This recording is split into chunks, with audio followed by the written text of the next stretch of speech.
Terima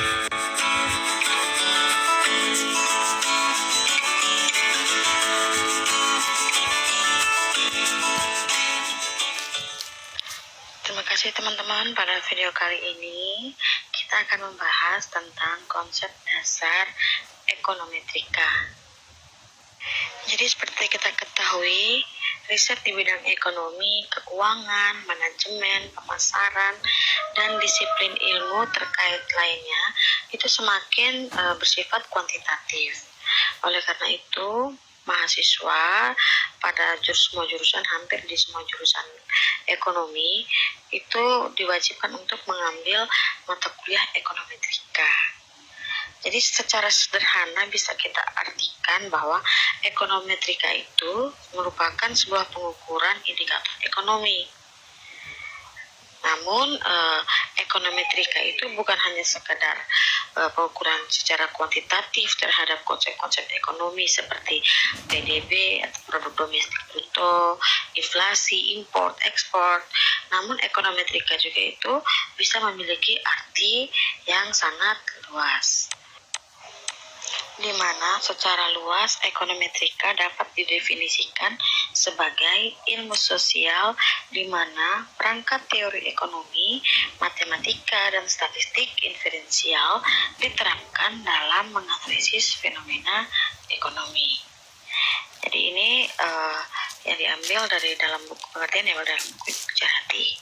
Namun ada banyak juga pengertian lainnya seperti dalam Gujarati juga, dalam Samuelson dalam Gujarati juga ditemukan bahwa ekonometrika ini sebagai hasil dari suatu tinjauan tertentu tentang peran ilmu ekonomi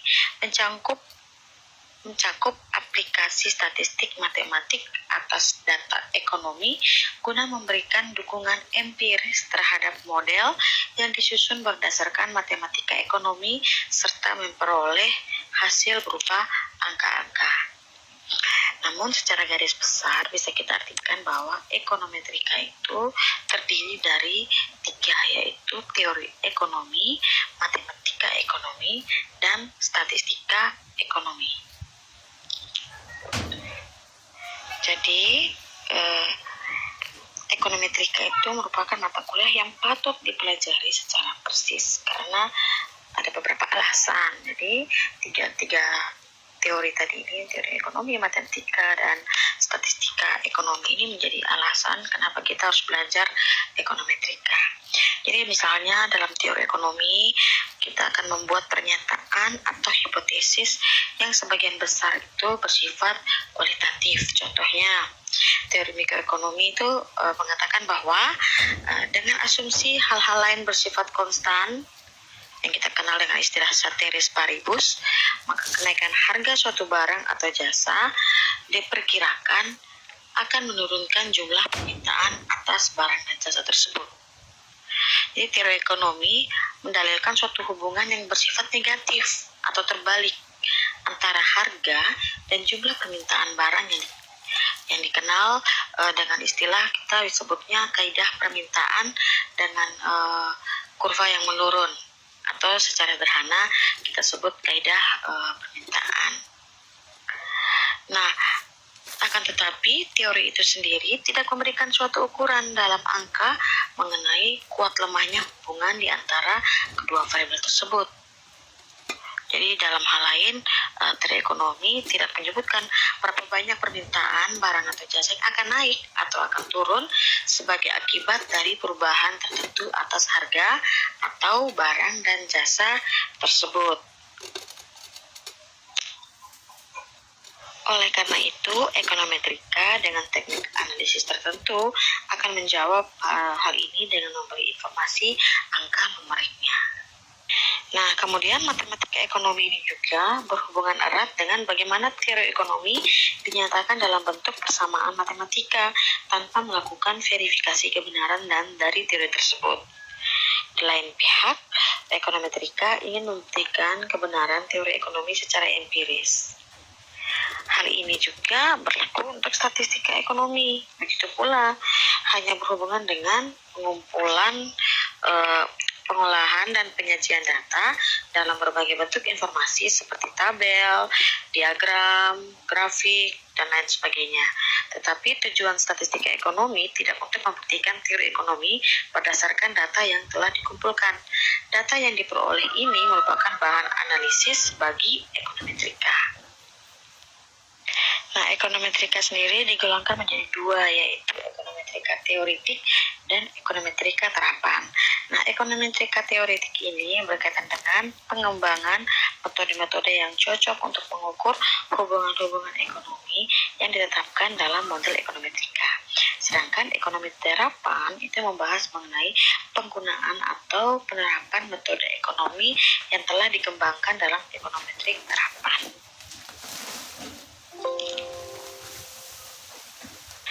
Kendati statistik matematik menyediakan banyak perangkat yang dapat digunakan bagi pengujian teori ekonomi, namun pakar ekonometrika juga sering memerlukan metodologi khusus karena sebagian besar data ekonomi itu bersifat unik, yakni bahwa data tersebut tidak selalu dihasilkan melalui suatu eksperimen data ekonomi yang terkendali ya.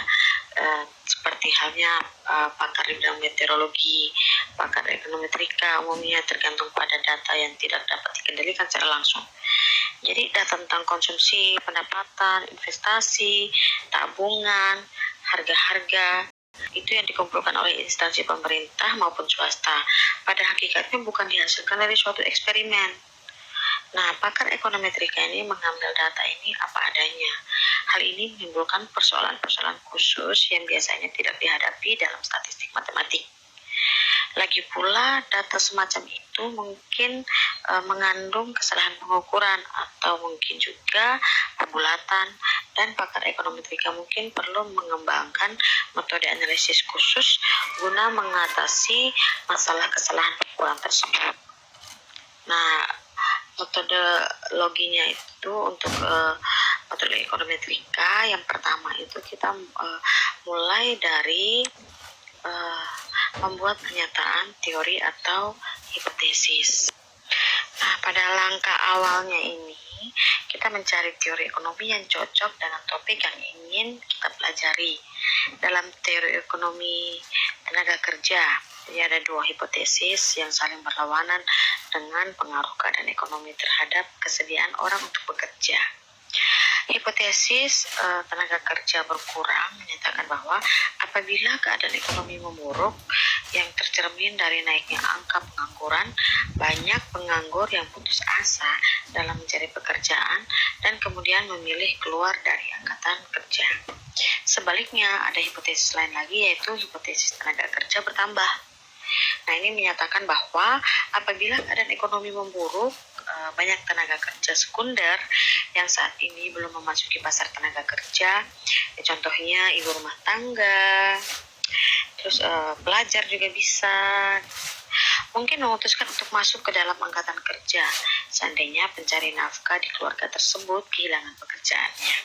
Jadi sering kita temukan ada ibu rumah tangga yang jualan online, ada mahasiswa bahkan pelajar sudah aktif untuk jadi penjual.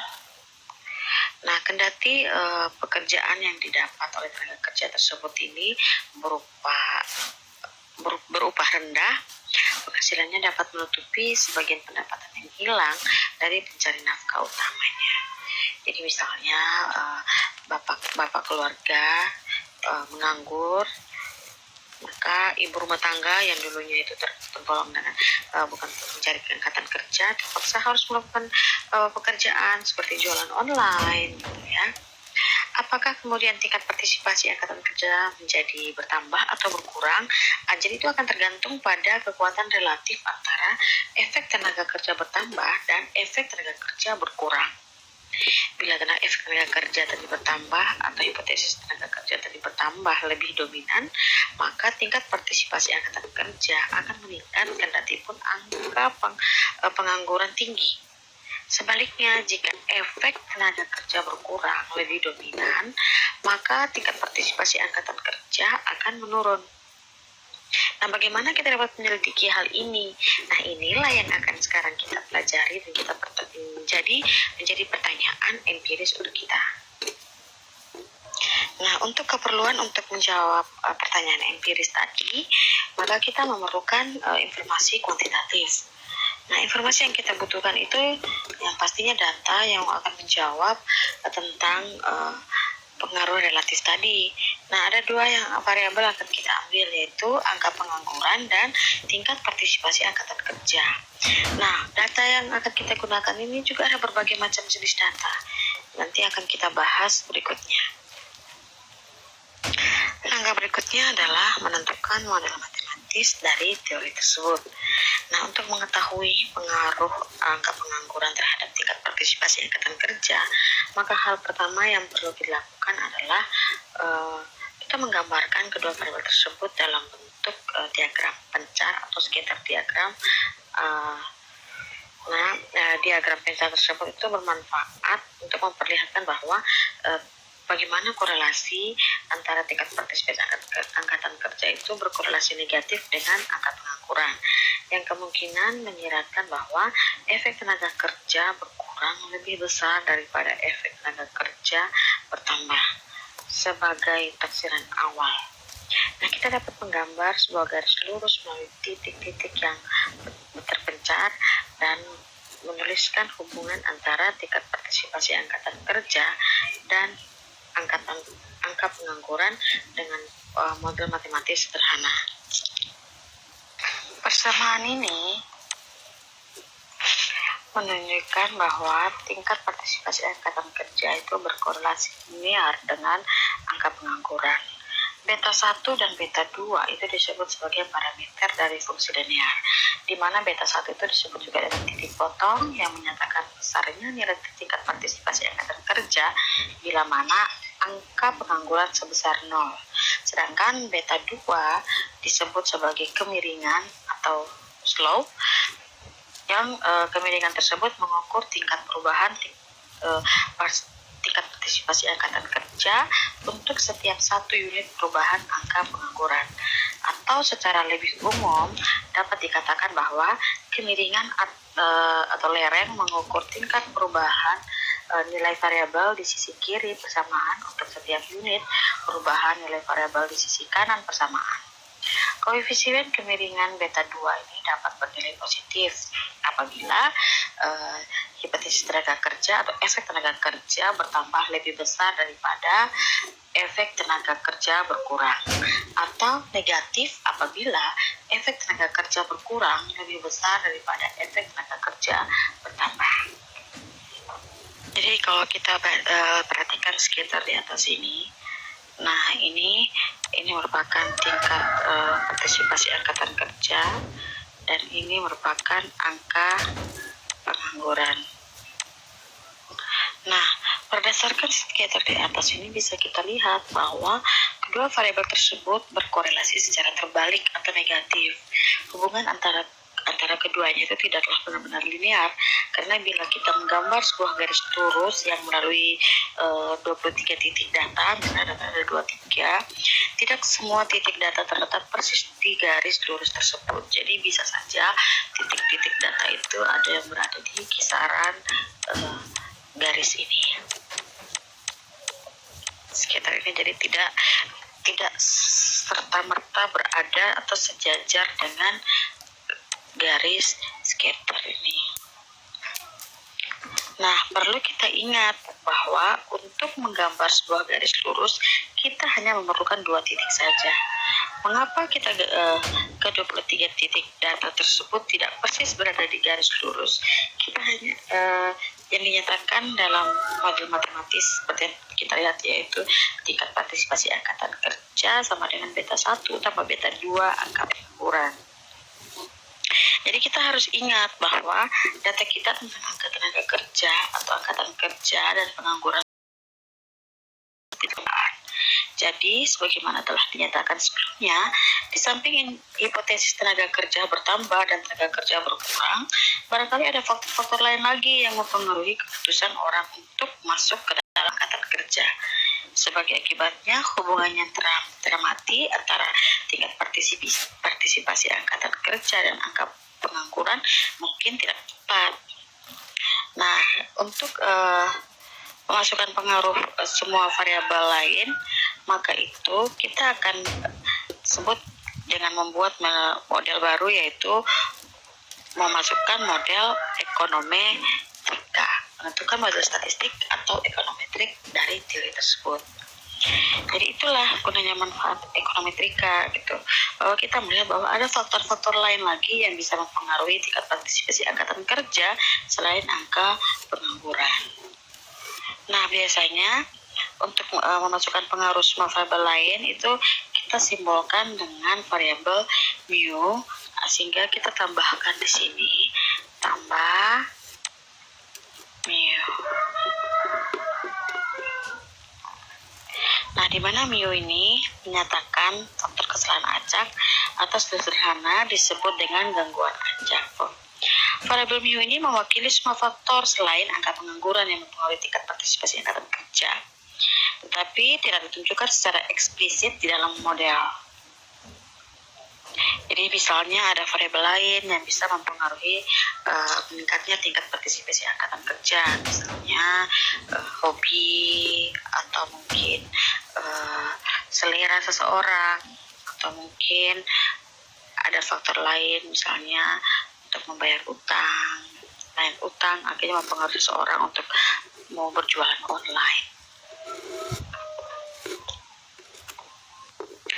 Variabel gangguan acak inilah yang membedakan ekonometrika dari matematika ekonomi murni. Nah, salah satu contoh model statistik atau empiris atau ekonometri, lebih tepatnya persamaan yang ini ya. Persamaan ini merupakan salah satu contoh dari apa yang disebut model regresi linear. Dan menjadi topik utama hari ini yaitu model semacam ini merupakan variabel yang terletak di beberapa variabel, yaitu variabel yang terletak di sisi kiri dan variabel yang terletak di sisi kanan. Variabel yang terletak di sisi kiri, persamaan ini disebut dengan variabel tak bebas atau dependent variabel. Nah, variabel yang terletak sebelah kanan itu dinamakan dengan variabel yang bersifat menjelaskan atau explanatory variable, atau kita sebut juga dengan variabel bebas yang sering juga disebut dengan independent variable. Dalam analisis regresi linear, sasaran utama kita adalah menjelaskan perilaku suatu variabel, yakni variabel yang tak bebas tadi atau variabel dependent, sehubungan dengan perilaku satu atau lebih variabel lain, dalam hal ini variabel bebas atau variabel independen, dengan memperhitungkan fakta bahwa hubungan antara semua variabel tersebut bersifat tidak pasti.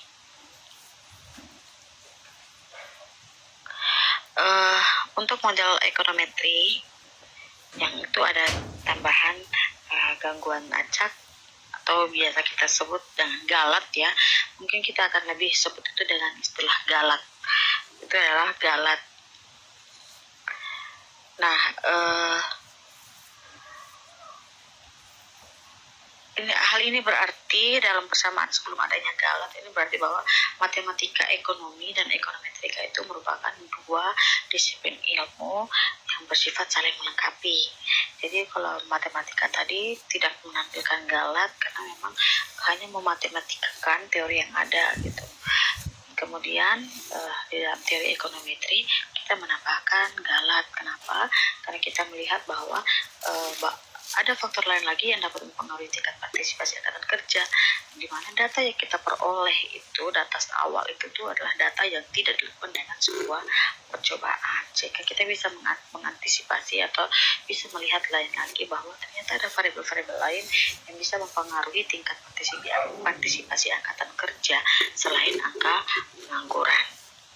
Nah, untuk lebih jauh lagi kita juga perlu mengingat bahwa ada hubungan yang namanya hubungan sebab akibat. Di dalam model regresi itu kita nyatakan bahwa tingkat partisipasi angkatan kerja adalah variabel yang tak bebas, sedangkan angka pengangguran adalah variabel bebas atau variabel yang bersifat menjelaskan. Apakah hal ini merupakan hubungan antar variabel tersebut memiliki hubungan sebab akibat? Nah, dalam hal ini, apakah angka pengangguran itu merupakan faktor penyebab, sedangkan tingkat partisipasi angkatan kerja merupakan faktor akibat? Dengan kata lain, apakah regresi menyeratkan adanya hubungan sebab akibat? Nah, tidak perlu demikian keadaannya. Suatu hubungan statistik itu betapapun kuat dan meyakinkan tidak dapat menentukan hubungan sebab akibat. Jadi gagasan tentang hubungan sebab akibat itu tentulah berasal dari luar ilmu statistik, yaitu pada intinya berasal dari beberapa teori yang ada.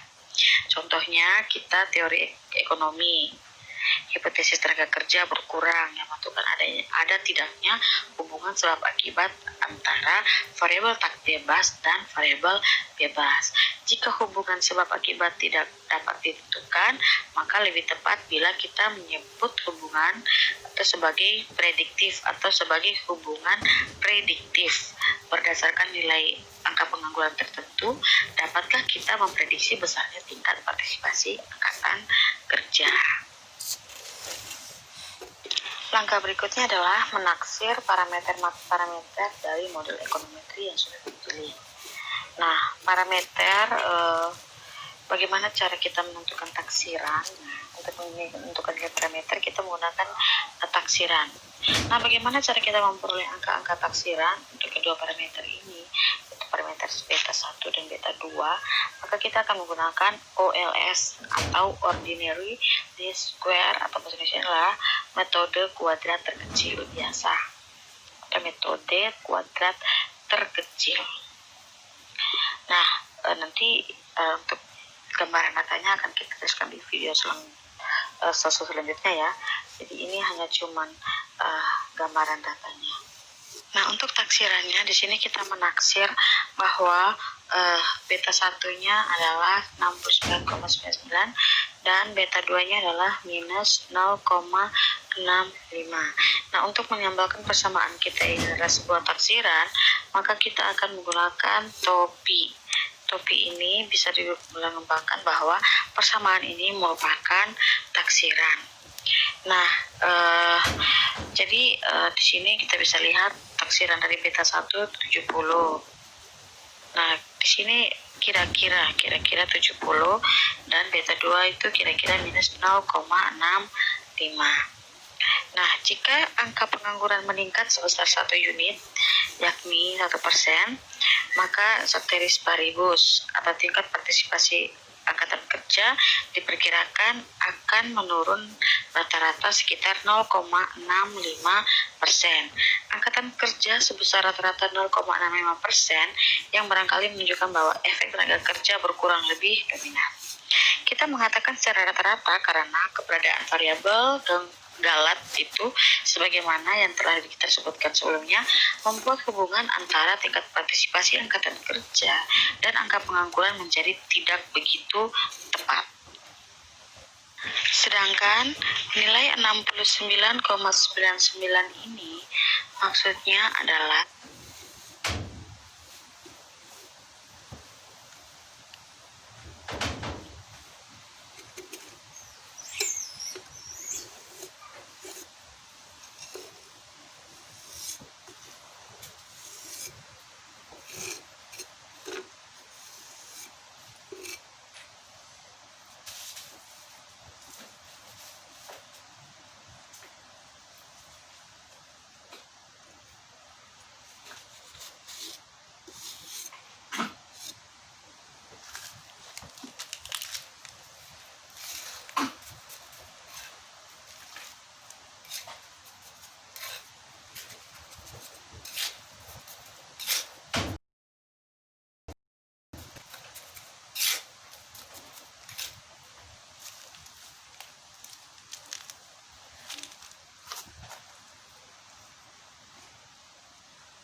Nilai sebesar 69,99 menunjukkan bahwa nilai rata-rata tingkat partisipasi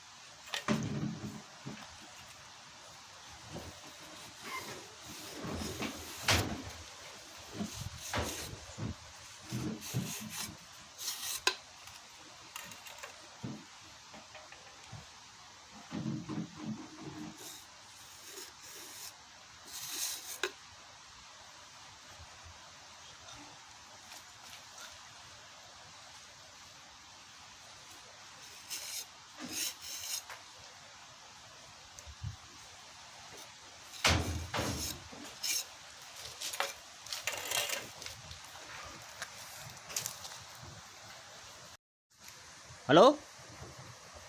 Halo, halo. Halo? Di rumah? Ah? Oh, tang itu. Kapan? Oh. Tunggu kalau begitu adik.